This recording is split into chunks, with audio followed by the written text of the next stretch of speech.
Welcome बच्चों. In this session we will discuss about the resolving power of telescope and microscope, which is very important in the view of examination. तो अब देखते हैं जी resolving power of microscope क्या है. ठीक है, it is the, you can say, resolving power is reciprocal of the limit of resolution है ना कि दो. what is the limit of resolution? It is the separation between two nearby objects such that they can be resolved by any optical instrument separately. ठीक है, तो अब यहां पे कहेंगे कि it is the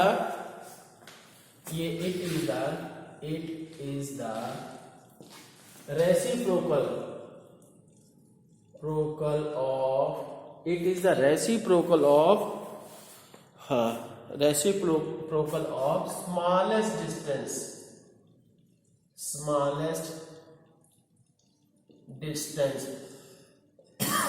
between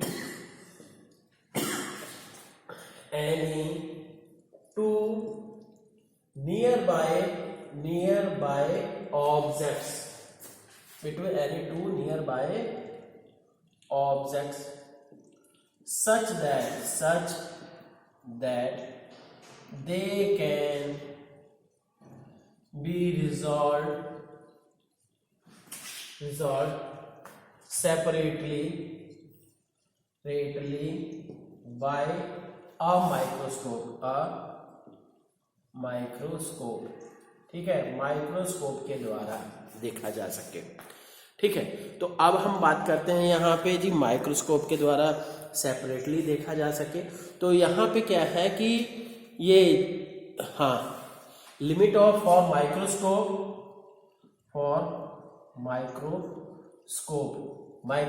के लिए लिमिट ऑफ रिजोल्यूशन क्या है? ये लिमिट ऑफ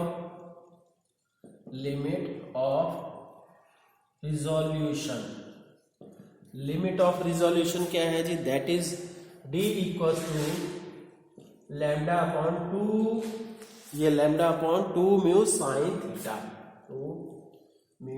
साइन थीटा, ये चीज होती है. एंड हेयर ये क्या है? Lambda is the wavelength. Here lambda is the wavelength, mu is the refractive index of the ये हो गया refractive index of the medium between the object and lens. ठीक है, mu is the refractive index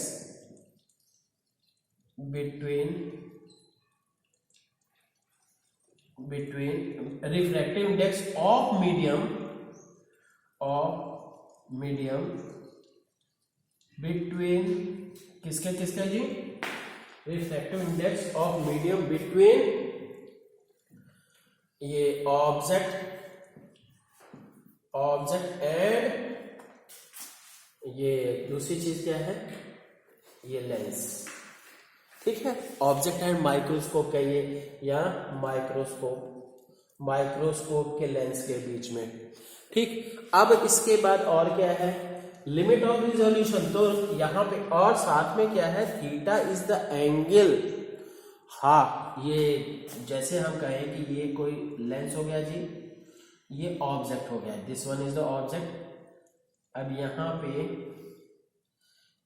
ये light रे जा रही है, ये लेंस हुआ.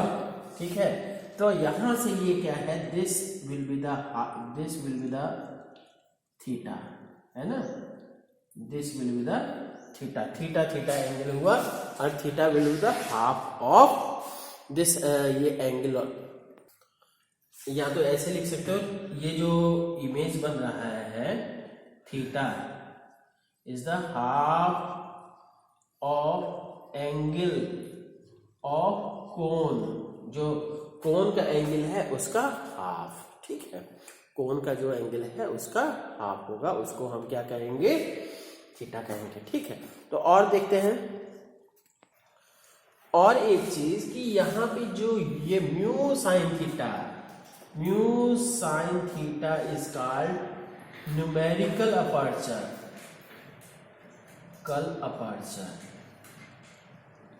ठीक है, न्यूमेरिकल अपर्चर.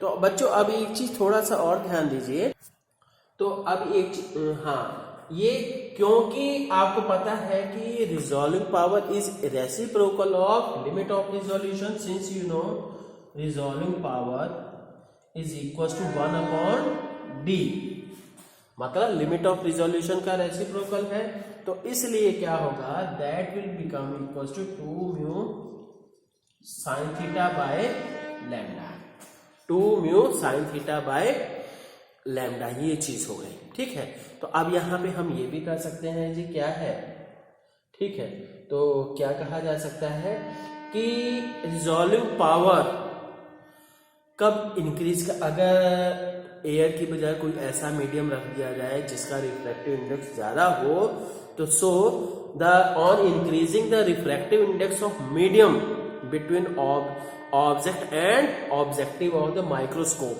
ठीक है, तो रिजॉल्विंग पावर बढ़ जाएगी।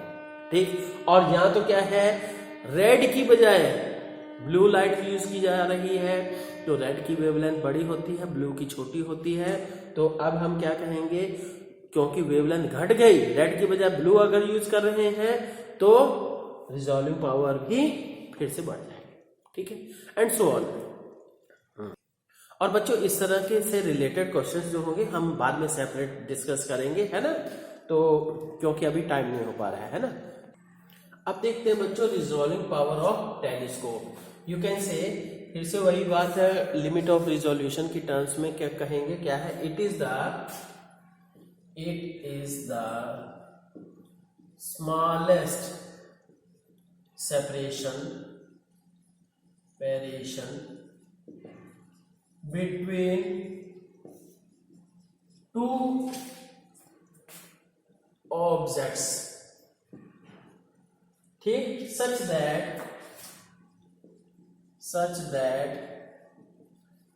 they can be resolved, such that they can be resolved separately,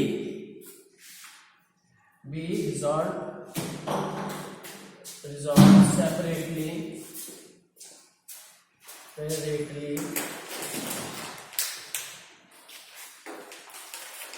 by a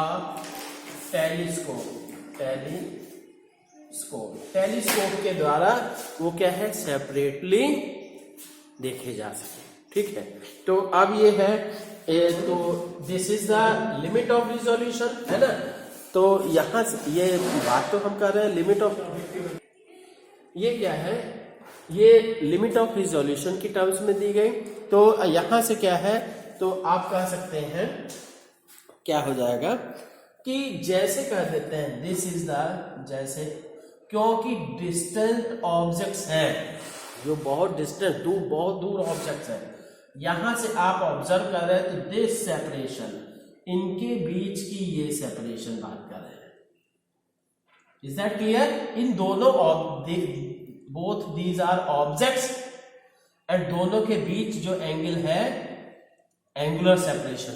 ठीक है, तो this is the D theta, and you can say D theta is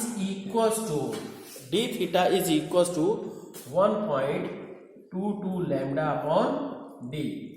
ठीक है, तो अब यहां से क्या हो जाएगा जी, तो नाउ यू कैन से ये resolving, this is the, you can say limit of resolution,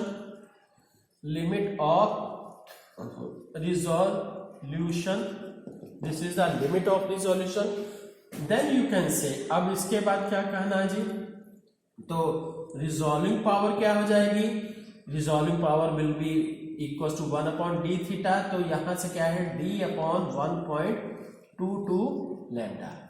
ठीक, here d is the diameter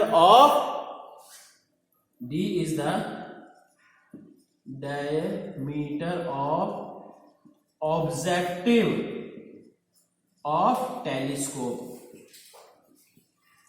telescope के ऑब्जेक्टिव, मतलब जो फर्स्ट जो वाला लेंस है, ठीक है, उसका डायमीटर है, और आप जानते हैं lambda is the wavelength of the light रे that is captured by the objective of the that is captured by the objective of the telescope. ठीक है, तो अब बच्चों यहां से देखिए रिजॉल्विंग पावर इंक्रीज करने के लिए आपको याद होगा कि कभी कहीं भी अगर आप देखते हो टेलीस्कोप ऐसा रखता है। Is that clear? टेलीस्कोप का ये आईपीस हो गया और ये ऑब्जेक्टिव हो गया। ऑब्जेक्टिव बड़ा रखा जाता है, किस लिए बड़ा रखा जाता है? ऑब्जेक्टिव बड़ा रखने से क्या होगा जी कि ये it will have maximum light gathering capacity. पहली तो इससे कि इंटेंसिटी वो बढ़ जाएगी लाइट की, और दूसरा क्या है आप देखिएगा कि डायमीटर बढ़ाने से क्या है कि इसकी वो रिजॉल्विंग पावर भी बढ़ती है। अब बच्चों ये है लाइट की वेवलेंथ है, यहाँ पे भी वेवलेंथ क्या है? रेसिप्रोकल ही है। तो वेवलेंथ अगर क्या है रेड की बजाय ब्लू लाइट यूज करेंगे तो रिजॉल्विंग पावर बढ़ जाएगी, क्योंकि ब्लू लाइट की वेवलेंथ कम होती है ना। तो इसी तरह से अगर ब्लू लाइट की बजाय रेड लाइट यूज करेंगे तो रिजॉल्विंग पावर घट जाएगी। ठीक है, तो बच्चों इसी तरह से और क्वेश्चंस होंगे, प्रैक्टिस करेंगे, है ना, वो एक्स्ट्रा टाइम में। ठीक, ओके, थैंक यू।